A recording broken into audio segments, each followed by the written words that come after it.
Hello everybody, welcome back to my YouTube channel. This is Life Taps and Backstabs, where I'm talking all about the Rogue, the Necromancer and the Dire Lord for Pantheon, the Rise of the Fallen. And today it's, well actually today it's Patch Notes Day as opposed to Patch Day, because at the moment Visionary Realms are trying to upgrade and migrate over to Unity 6. I imagine migrating an entire game over to Unity 6, even if it is like half a release of what they're intending to do, I imagine it's a massive undertaking. And yeah, they are they are struggling a little bit with it. I kind of wish they hadn't told us about this, and I kind of wish they and also the same with the patch notes as well, saying that we're going to go to a weekly patch. Just seems, when you know that Unity 6 is right on the horizon, saying we're going to do weekly patches seems a little bit just, I don't know, it just seems a little bit like it was foreshadowing this not happening. So yeah, I'm sure this will come out soon. I'm hoping it'll come out this week, because there's a lot of things in the patch notes which are quite cool. I don't know quite why they couldn't split these off. I'm guessing the build at the moment is being built around Unity 6, and they can't drop a build with just these bug updates and the all the other things in the patch notes. But beside the point, we have some patch notes here that we can look over. Now, fingers crossed they will be here by the end of the week. Maybe I'm going to try and guess Friday. If not, maybe it'll be next week, and then we will hopefully return to weekly patches. But Unity 6 is actually, it should be quite cool. I've got a little bit, tiny little bit here. This is from Jopper's stream a couple of days ago, and you can see I think one of the biggest things about Unity 6 is the lighting. The lighting you can see here is a lot less contrasty. We've also got moving shadows, which is quite cool. You can watch as he's running around. You've got the moving shadows around the campfire, but the lighting is much less high low values. There's a much more kind of soft look to the lighting, which looks really good. There's apparently some really good performance upgrades, and even the darkness here, you've actually got a little bit of vision, if you like, in the darkest areas, because the lighting is kind of softer across the entire world. So hopefully the Unity 6 upgrade will improve the playing of the game. I think it's a big thing for those of you who are playing on a laptop and things like that. But let's have a look at the rest of the patch notes now. Beyond the Unity 6 upgrade here, and apparently you will see performance improvement. This is a significant version upgrade, so please let us know if there are things that are not rendering anymore, or if there are new issues that didn't exist previously. I'm hoping that that pixelated lighting that we used to see in some of the darker areas, I hear that Unity 6 is going to be just kind of taking that away. So I think the first time I ever saw that was up in the fort during seasons, but that should now be gone. So fingers crossed. I'm excited to see it. The lighting looks better. The lighting looks a little bit more natural. It's not quite so, like I say, it's not quite so contrasty. You haven't got quite so many darks and bright lights across the range of the lighting. We've also added a feedback message when trying to add an ability to your hotbar, to say that the hotbar is already full. Okay, yeah, that's fine. Techniques will now show technique instead of instant in the list of abilities in the codex. Yeah, that's probably a kind of a carryover from just before when they had techniques in, because at the time the techniques used to be abilities that were just instant cast, so they would differentiate a little bit between that. So I'm guessing that's just great going forwards. This is an interesting one. The offensive and defensive target windows now show the target's current offensive target, if they have one, below the target window. So now we've got even more windows on our window display. And then clicking on the same health bar will target that player mob. So this is really good for when you're tanking and you've got the defensive target oh sorry, you've got the offensive target selected, and then it will show who that offensive target is hitting. And then if you do lose aggro and it switches to somebody else, for instance with Relentless Pursuit over in Hangor, it switches to the rogue, and then the rogue stuns it and runs away and gets scared. I never did that, I promise. Then the tank knows that he's lost aggro and he can do something about it, or try and do something about it. So that's interesting. That's really good and really useful. And also that's going to be very good for healers as well. So if we do lose, if the tank does lose the aggro and the offensive target switches target, then you can very, very easily see who he's hitting or see who he's about to hit, and then you can prep your heals. So that's a nice little quality of life. It'll be interesting to see how it's executed and how it's showing up on the UI. I know the UI is going to have a major upgrade and a major kind of work over, but until then, I'm sure it'll be just like a little box that we can click on. That'll be fine. Right, now, the next one is the shield skill never skills up. Now, this is the same as dual wield. Dual wield also has a 1 of 1. And now the shield skill now also displays a 1 of 1 for that skill. So it's a toggle. It's either on or off. You either have the shield skill or you don't. If you do have it, it'll be 1 of 1 on the skill pile.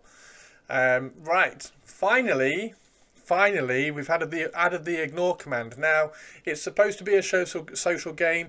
Of course, it's a social game. Unfortunately, you're always going to run into dickheads in the game, so having the /ignore is fantastic. It just enables you to just remove them out of your gaming experience. We all play this for fun. We don't want to see messages in OOC or even DMs coming straight towards us that take us out of the enjoyment. So if there's anybody in the game who you don't like grouping with, or you don't like seeing their chit chat, /ignore, and RIP Fred, because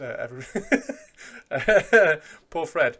Anyway, window positions, keybinds and macros are now saved uniquely per character. Hallelujah! I have 3 different mes messages. 2 different mes messages, 3 different root messages between all my characters, and I have to kind of select the right one. Yeah, so that's going to be really, really good. Now, important to note on here is that these will now reside in the username, app data, local visionary, whatever, blah, blah, blah. And then your existing characters, the first time you are loaded in, will have your existing build, and then you can tweak it from there. So, for instance, my rogue, I can now delete from my rogue my necromancer and my dire lord root messages and my necromancer mes messages, and just make that a rogue window position and macro setting, which would be absolutely fantastic.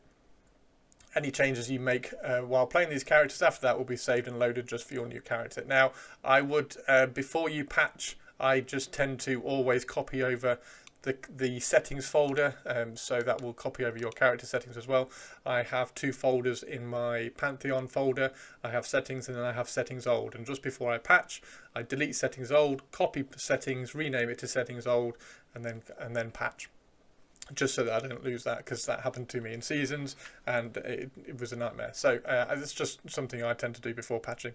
Vendor prices can now display Mithril and Platinum. Yay! I haven't got any Platinum. I haven't got any Mithril. I've got some Platinum, but I haven't got any Mithril. But now vendors will know how much Platinum I have, and will probably put the prices up of anything I'm buying. New options added to the graphics tab of the settings window to allow you more control over rendering, such as shadow distance slider is now hooked up, the ambient occlusion, global illumination, and dynamic resolution toggles either DLSS or FSR. This is all abbreviations and acronyms that I don't know what are they all about, depending on whether you have an NVIDIA or an AMD GPU, and are all working and can be switched on and off. When I get in game and when this patch goes live, I'll just play around with those and see what those do. This is cool. Can now see outside light when you're inside the cave, which is great, because that transition, and they've also improved the quality and reliability of this, the transition of running out of a cave and it goes pitch black and then it goes bright, we won't get that anymore, which will be good. And then we've hooked up breath VFX for cold environments. I'm sure we used to have that in Season, so maybe they just kind of tune that back down again for EA, but that is now either on or back. So there we go. Now, world content. The Night Wolf Knoll has been added to Eastern Plains. I'm excited about this because this is hopefully going to be an itemized dungeon over in Eastern Plains, and one of the most recent areas of interest in the Eastern Plains, the Night Wolf Knoll, used to be known primarily for its reclusive Fey population. But since the gathering of the Night Wolves under the Wiccan in the last decade, it has gained a less idyllic notoriety. To the outsider, it is nothing more than a den of ferocious wolves.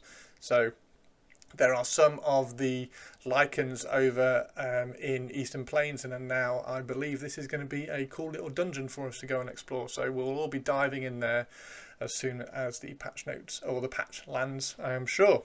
Let me know what you think of that new zone down in the comments. It'd be cool. Right, items. The potency of alchemical essence potions has been increased. And also the potency of drink and food items have also been increased. So this is for things like alchemical things like giving you poison resist, and food items like giving you so I have a food item on my rogue which gives me +2 to my conceal.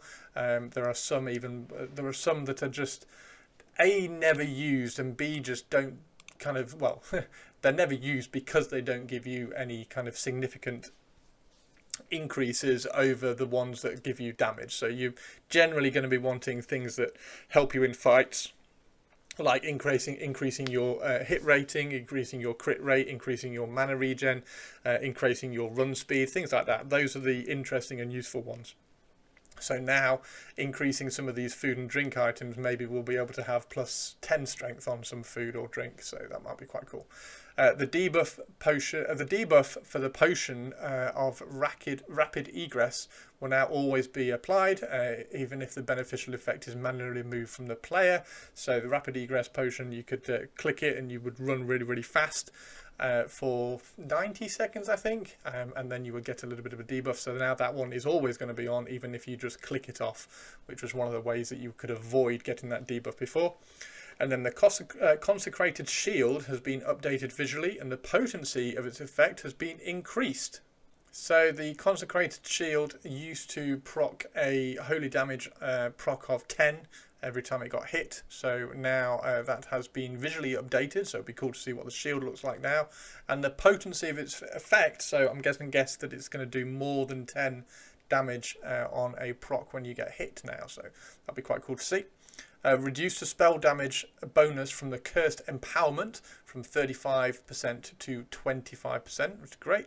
And then we've got Itemization. This is really, really cool. We've got Itemization for the remaining named rare NPCs in Hangor, which is obviously great. And finally, we're going to be able to get Mountain Drake scales or whatever from Mountain Drakes in AVP because they have added Itemization to them. And I'm just going to go along here and I'm going to click on all the gnome clicks here because I want a gnome. Right.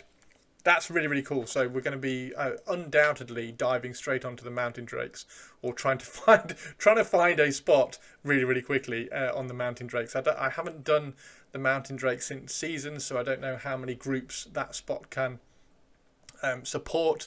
I'm going to guess. I want to guess 3, 2 at the top and 1 on the kind of the run up. Maybe 2 on the run up actually, considering the kill time, the time to kill now. So maybe you can have 1 killing down, 1 killing up, and then 2 doing a circle on the top. Anyway, if it can hold 4 groups, then that'll be great. Yeah, we get Itemization now from the Mountain Drakes, which is great. Okay, bug fixes.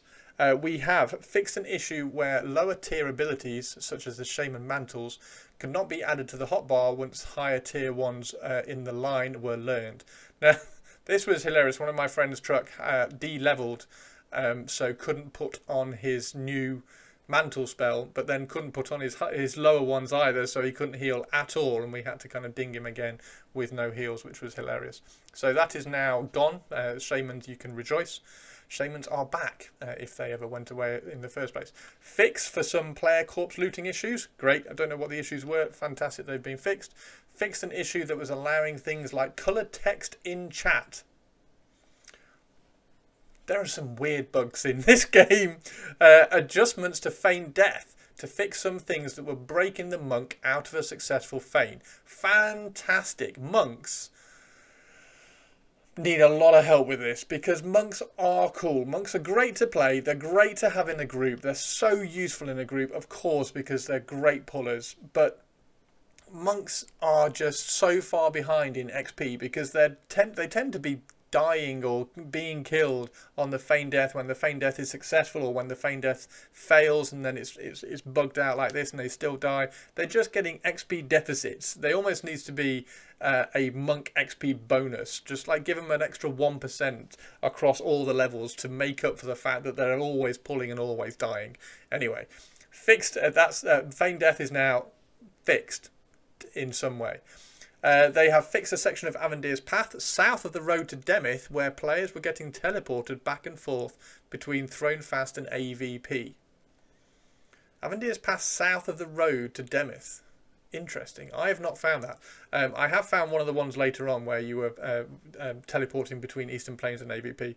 I always wonder when things like this come up whether I'm not playing the game enough because I've not seen it. Anyway, we have fixed some exploits. Excellent. And also it's really good that they haven't said what the exploits are. Fantastic. Fix the exploits. Ban the people who are exploiting. Get rid of them. Let's keep this game going in the right direction. We have fixed an issue where sometimes a player corpse that was looted would reappear with nothing on it every time the player relogged. Now I have seen this one a couple of times.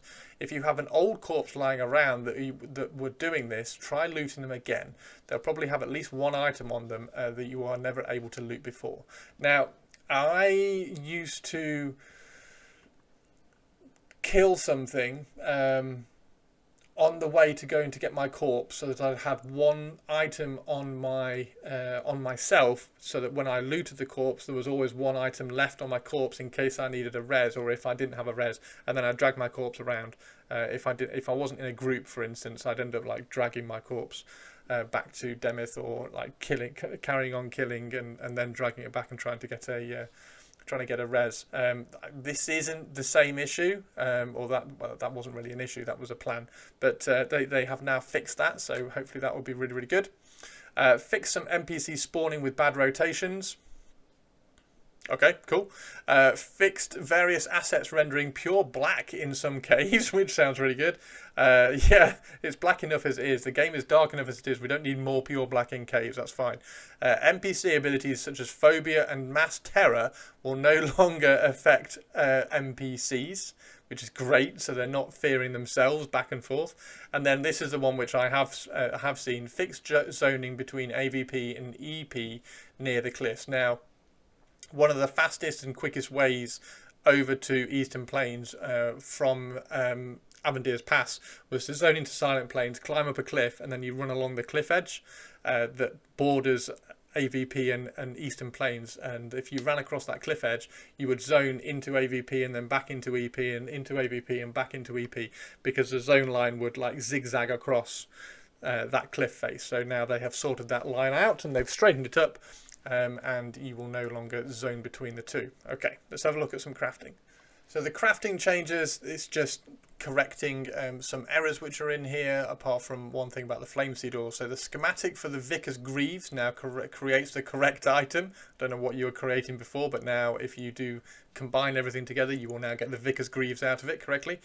Flame seed oil may now be purchased from crafting supply vendors. I'm still on the fence about crafting supplier vendors. I get that they're wanting to test everything, like even things like the chests. I'm sure schematics dropping from chests isn't like the long-term goal, and I'm hopeful that things like flame seed oil and like beeswax and things like that, it's not the long-term goal to have them purchasable from crafting supply vendors, because that's where like that's going to be a really good thing for the economy, where you get lower level players going and harvesting beeswax because they know they can sell it to the high level players because they need it for the schematics and their crafting. But anyway, flame seed oil may now be purchased from crafting supply vendors. So all that flame seed that I have harvested, I now no longer really need because I can just go and buy them. Schematics, so this is lots of schematic updates. So schematic for the Battle Sage's hammer now properly accepts the weapon haft, so we can make the hammer.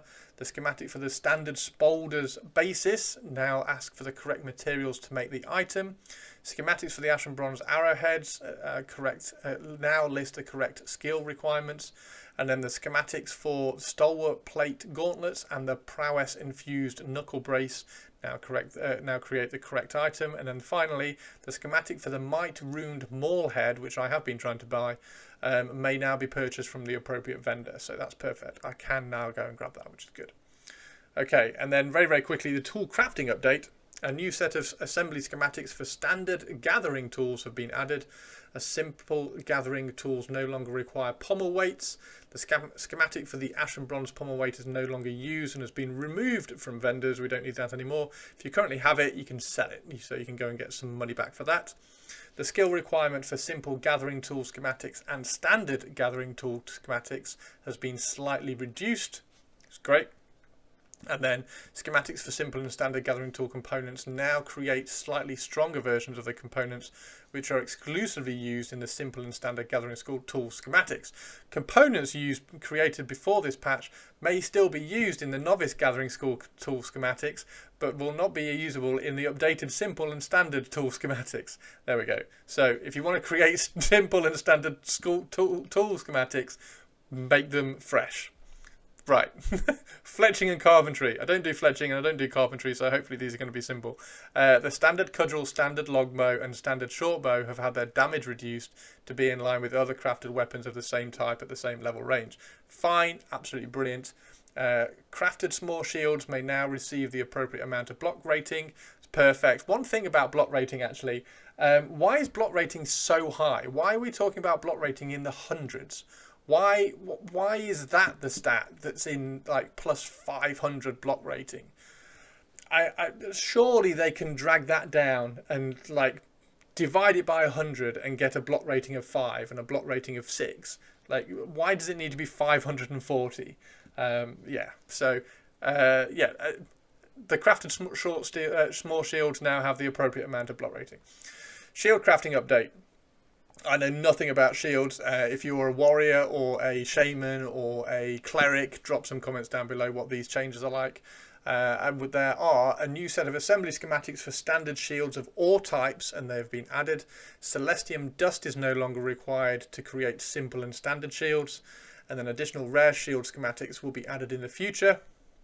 The skill requirement has been slightly reduced for simple shield schematics and standard shield schematics. And then schematics for simple and standard shield components now create slightly stronger versions, and they will be exclusively used in the standard and simple gathering shield assembly schematics. Shield components created before, exactly the same as the tools, will be used in this novice shield schematics and will not be used in the updated simple and new standard shield schematics. It's like a tongue twister reading these patch notes sometimes. Okay, tailoring and leatherworking. This is the last bit of the crafting. The schematics for the robe of incantations, diviner's robe and spellbinder's robe should now accept their components properly. Please, if you have these schematics, go and make them ASAP and we can find out what these robes do. The schematic for the entrancer's sleeve should now create the correct item. Again, go create it, let's see what it does. And schematics for sandals now refer to their components by the proper name. Rather than Barry, they are now called Sammy the Sandal. I don't know. Right, let's go on to the interesting bit, which is all the class abilities. The monk. So the monk has already had a feign death update and a bug fix, but now Harmonious Frame tooltip has been updated to a 30-second duration. Don't know what it used to be, but now the tooltip at least now says 30-second duration. Wizard's elemental weaving buff icon is now changed, so hopefully it's going to be like a fire elemental and an earth elemental, just like doing a little bit of knitting. That'll be great. The Necromancer Crippling Terror now toggles off auto attack. I didn't know this was a thing. I haven't played my Necromancer for a couple of weeks because I've been on my rogue, but I know Smoke Trick, which was utterly frustrating would turn on auto attack, so I'm guessing that's exactly the same thing, and celebrate on that. One thing with the necromancer is that you were rarely really close to the mob for us to kind of notice this, or for me to notice it. But yeah, anyway, if you've got a mob that's running at you now and it's just about to hit you, you can now Crippling Terror and Mez it. Right, now the rogue. Firstly, I'm really sorry for the shaman, not the shaman, the warriors and the clerics and the enchanters who just seem to keep getting ignored, and the rogues keep getting cool stuff. Because we've got cool shit again. Shadow Clone now avoids physical damage for 2.5 seconds. I was going to do a video about this, and I might just put it in here now. Shadow Clone should be a line. It should be a skill line, and the first level of Shadow Clone should dodge the next attack. The next level of Shadow Clone should do this, should avoid all physical damage for 2.5 seconds. And then the next level of Shadow Clone, call it, I don't know, you can call it whatever you like. The last level of Shadow Clone, Nightmare Clone, should avoid damage and then for 5 seconds and give you a chance to parry or something. Like, it doesn't have to be, and this is one of the things that is almost inherent in the game at the moment. We don't need everything amazing straight away. Like, we don't need all our skills by level 10. We don't need amazing skills the first time we get them. This can be a line. This can be like, we can get the first Shadow Clone at level 12, and then we can get the next one at level 24. We can get the next one at level 42. So, having said that, it's great. So Shadow Clone now avoids all physical damage for 2.5 seconds. Fantastic. I'm going to absolutely love that. Elixir of Opportunity and Toxic Elixir has been added to the vendors. Now, this patch, as we know, this patch isn't live yet, so I haven't been able to go and test these and find out what they are. If I were to guess, I would say that Elixir of Opportunity was a clicky that gave you opportunity, and Toxic Elixir, I think, might be the poison jacket that was hinted at by Jopper, where we can do some damage to the mob, dot to the mob, and then it heals us as well. So I'm guessing it might be that. Flash Bomb, thank goodness. Flash Bomb should toggle off auto attack properly, and Smoke Trick now toggles auto attack off finally. So Smoke Trick, if you are not a rogue, when we were mezzing, we would mez the mob and then it would turn auto attack on, and we would just attack the mob and break it straight away. So I was having my arrows. I took my arrows out of my inventory, because if you were mezzing the mob from a distance, you would then shoot an arrow and wake it up. It was frustrating. So I can now put my arrows back on because we can now mez effectively. Right, now Shadow Step. Shadow Step got changed last patch, where we had a cooldown put in because it didn't have a cooldown, and I commented on that, saying that it's just never going to be used anymore, and they need to kind of meet us halfway a little bit. This is kind of meeting us a third of the way. So Shadow Step cooldown adjusted to 30 seconds, and the cost has been removed. So the cost removed is okay. It used to take 1 opportunity, so you would just click it and it would take an opportunity off. Adjusted to 30 seconds. I'd like 20. 30 seconds. So one of the really good things for this, before it was changed, one of the really good things of it was just moving around the world and being stealth, which is just completely OP. That's ridiculous, and it needed to be changed. However, it was a minute, and a minute cooldown, you just never use it. Now it's 30 seconds. One of the benefits to using this skill is when you are, for instance, if you are in Eastern Plains and you are moving from mob to mob, and you're in a large area and your group is moving from mob to mob, as a rogue it's really difficult to go into the next fight with all your resources, because when you're stealthed you can gain your resources before you go into a fight, but if you're stealth you move really, really slowly. So the group has gone. The group is moving to the next mob and it's leaving you behind because you're walking really, really slowly. So Shadow Step was a really good way of kind of keeping up with the group a little bit.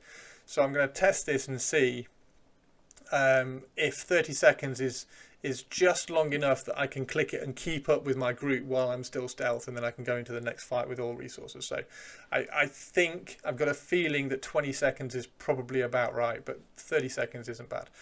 Sprint to the Shadows probably checks for Escape Artist instead of Flash Bomb. Increased cooldown portion removed. Now I do like the increased cooldown portion removed. Sprint to the Shadows. It fired off Escape Artist to drop aggro, and then you would have an increased sprint speed for a portion of time. However, if you use this, it would increase the cooldown of Escape Artist. So they've removed that cooldown, which is good, and then it's referencing Escape Artist rather than having to have Flash Bomb, which is good. It was just you needed to have Escape Artist on the bar for it to work, so they've put that back in. Now, backstab damage formula has been changed. Now they have removed 20% of the weapon damage contributions and added more flat damage per rank. I still can't decide whether I like the ranked backstab, like backstab 1, backstab 2, backstab 3. I still think it should just be backstab, and then it should level, and it should almost level up with you as you go, and you should start doing more damage as you level up. I don't think it needed the almost like a nuke. You get a new nuke at certain levels. However, what they've done is they've removed the weapon damage. So if you had a higher damage weapon, you would do a little bit more backstab damage. I like this change because I like using daggers. I like using one-handed spears, for instance. I like using swords for waylay and things. So removing that weapon damage contribution is really good. And like they say, it will help close the gap between long spears and daggers. Both should see a DPS increase from this change, which is great. So again, rogues, I'm baffled, honestly, because I have a whale of a time on my rogue, and I feel really strong, and I feel really important to the group. But now we're even better. So yay, great. It's really, really cool. Right, so VFX, visual effects. Right. General, updated the Absorb Shield VFX for all classes. They should no longer obscure vision for those who choose to play in first person. I'm not one of those people. If any of you did play in first person, I'm guessing it just created a big shield in front of your face, and it was either bright red or bright white. No longer does that anymore. Great. Fix an issue with colour consistency on the Dragon Shrine Fog. I did not know there was a colour consistency and inconsistency in there, so I'm guessing now it's just always pink. That's cool.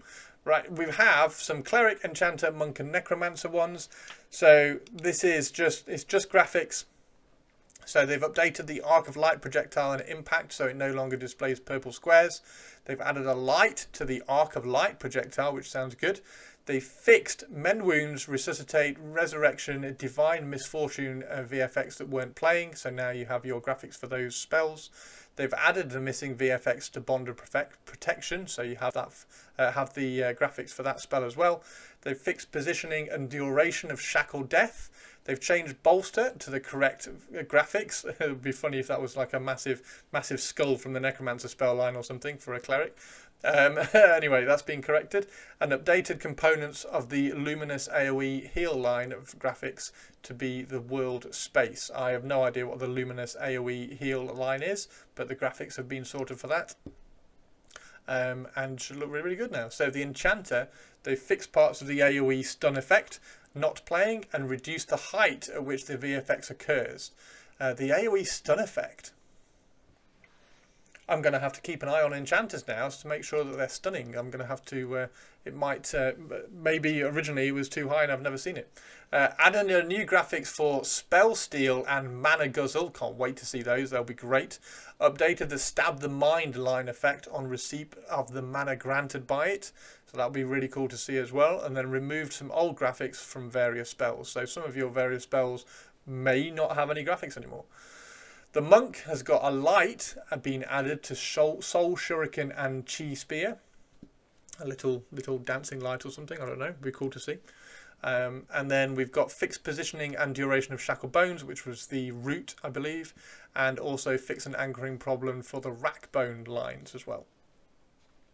And then Curse Bolt has had a light added to it, and they've updated the graphics for many Gadai, Crippling, Hobgoblin, and Celestium abilities. The Cripplings are the ones that had the torrential fire flame coming out of the mouth, so it'll be interesting to see what changes they've made to those. And they've updated Disease Cloud Impact, fixed an issue with some components not playing. Like all these spell graphics, it's all really, really cool to see them changing and tweaking things. The Paladin has got new light to Living Light and Lance of the Lightful, so you get even more lights as a Paladin. The Wizard has added light to casting loops and spark impact. And then finally, the Summoner, not the Shaman, Chris, the Summoner has updated graphics for Reciprocate. So that is all the patch notes. Now, these aren't in the game yet. The patch has been delayed, as we have seen. So fingers crossed, I think Friday, but maybe that's being too positive and too optimistic. Maybe it'll be next Wednesday again. But I'm excited for it. There's some really, really good things in here. I've been crying out for an ignore command. I've been crying out for character-specific macro and window setups. That's going to be great. And we get some new dungeons and itemization going around, and also just some more amazing rogue abilities. So I'm excited to see what the elixirs are. So we'll see what those are like, and I will drop a feedback video on about the rogue. I've been holding off. I was holding off doing a feedback video until these had come in. We had the explosive jacket, or the, what's it called? I can't remember what it's actually called in game, but yeah, I was waiting until the explosive jacket and the elixirs had come in before doing my kind of like rogue feedback video, and here's what I think. And so I can do that now. My Dialord is absolutely flying, my Necromancer is absolutely flying, so you can see some videos for those soon. And thank you very much for following. If you could, please just drop me a like and a subscribe. Drop a comment down below which of these changes in the patch you are most excited to see in game, and what your top 3 other changes you would like to see added in as well. Let's see if we can have a little bit of a conversation in the comments going, and I will see you on the next video. Take care, everybody. I'll see you in Terminus, and have a good evening. Bye bye.